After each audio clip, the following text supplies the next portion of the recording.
Está no ar o Daily Fin, seu resumo diário de notícias e negócios de uma forma simples e descomplicada. Meu nome é Gabriel Branco. E eu sou André Hermeto. Nossa missão aqui é trazer 3 assuntos essenciais para o seu dia, com contexto e um olhar crítico. Lembrando que no fim tem o nosso giro completo dos mercados, para você conferir o que mais mexeu com o humor dos investidores. Hoje é sexta, 27 de fevereiro, então já pega seu café, procura um lugar confortável e fique aqui com a gente.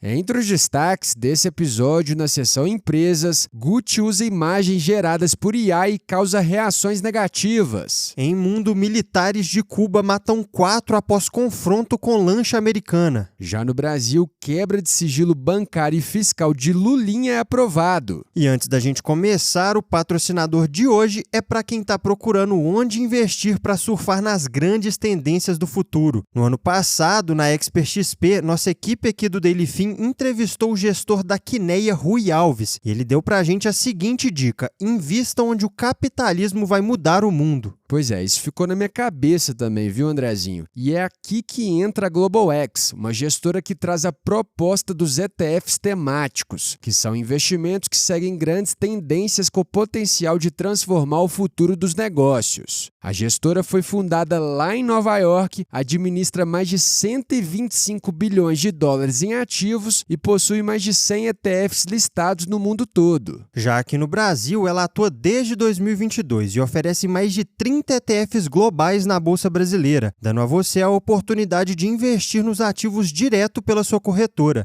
E aqui a gente está falando de empresas desde inteligência artificial e data centers até transição energética e minerais críticos. Se você quer entender se algum ETF cabe na sua estratégia de investimento, a gente deixou o link para você dar uma conferida aqui na descrição do episódio. Boa, Branco, mas agora voltando para nossa programação, bora para a primeira notícia.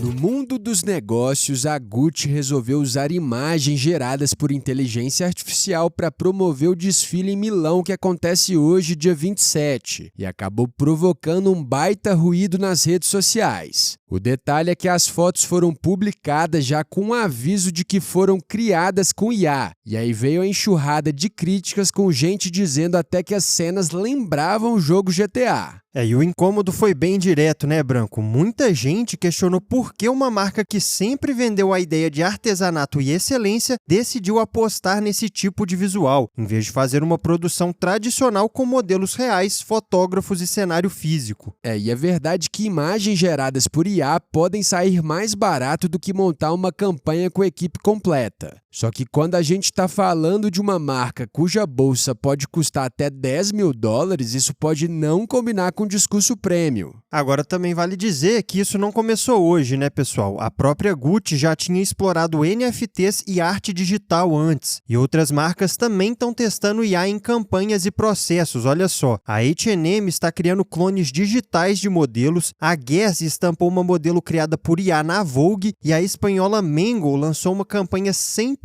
gerada por IA em 2024. E no meio disso tudo tem um argumento favorável. Além de custo, a IA dá versatilidade para testar diferentes corpos, cenários e estilos de um jeito simples e prático. Só que do outro lado, isso amplia o debate sobre impacto no trabalho de modelos reais e sobre os efeitos na percepção de beleza, especialmente entre jovens que já convivem com padrões irreais o tempo todo. Ou seja, quando até o luxo começa a flertar com barateamento visual, a conversa deixa de ser só tecnologia e envolve também marca, identidade e percepção. Mas com esse assunto fechando o nosso bloco de empresas, a gente vira agora para o noticiário internacional.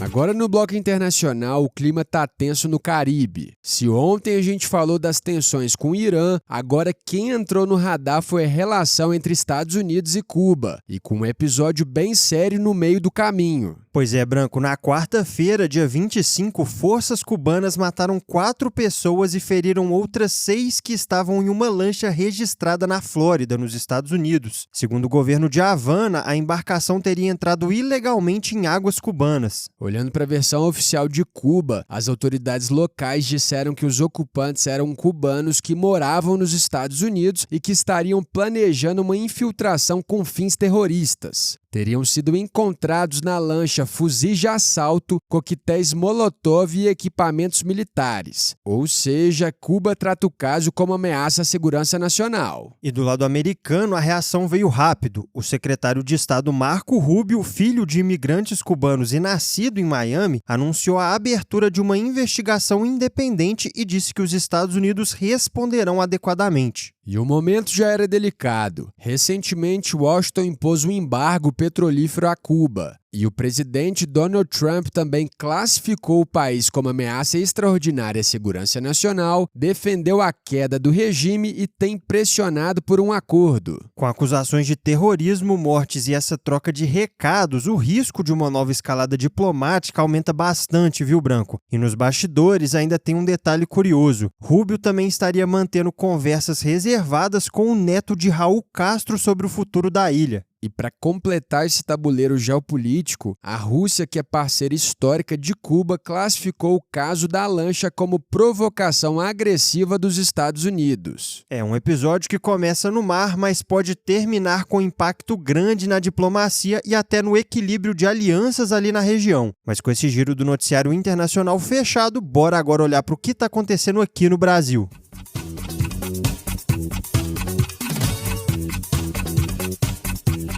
Começando o Bloco Nacional, teve confusão política em Brasília. A CPMI, que investiga desvios indevidos no INSS, aprovou ontem a quebra de sigilo bancário e fiscal de Fábio Luiz Lula da Silva, ou Lulinha, filho do presidente Lula. No total, o pacote aprovado tinha 87 requerimentos e incluiu ainda pedidos de prisão e novas convocações. E para contextualizar o porquê disso, Lulinha virou alvo depois que a PF apreendeu mensagens trocadas entre Antônio Carlos Camilo Antunes, o careca do INSS, e uma empresária. E segundo o que foi relatado, essas conversas fariam menção ao filho do presidente. E tem mais um ponto importante nessa história. Em depoimento à PF, um ex-funcionário do careca do INSS afirmou que o Lulinha recebia uma mesada de R$300 mil.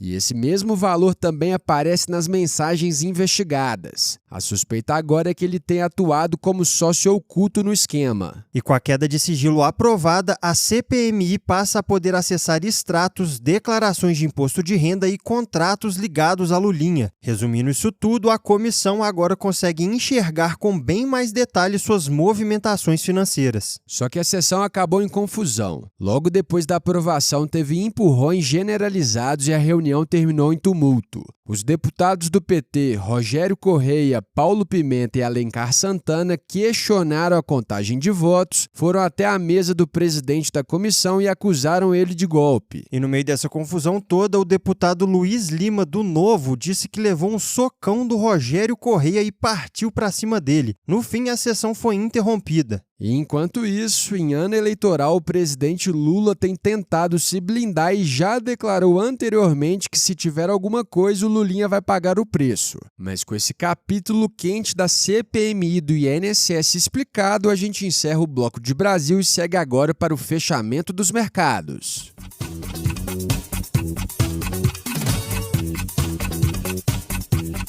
No fechamento dos mercados do Daily Fin, a gente começa pelos Estados Unidos. Por lá, os mercados foram novamente pressionados por receios em torno dos elevados gastos com inteligência artificial e seus impactos sobre diferentes setores da economia. E nem mesmo o resultado da Nvidia, que foi divulgado na véspera e veio acima das expectativas, foi suficiente para tranquilizar os investidores. Para você ter uma ideia, a gigante de chips viu seu lucro aumentar 82% na comparação anual, marcando o 13º trimestre consecutivo em que a Nvidia supera as expectativas de lucro do mercado. Ainda assim, suas ações caíram 5,49% nessa quinta-feira. Já as ações do eBay subiram 3,01%, isso após a empresa anunciar planos para cortar 800 empregos, o que é cerca de 6% de sua força de trabalho em tempo integral. Nos índices influenciados pelas ações tech, tivemos o S&P 500 recuando 0,54% e o Nasdaq fechando em queda de 1,18%.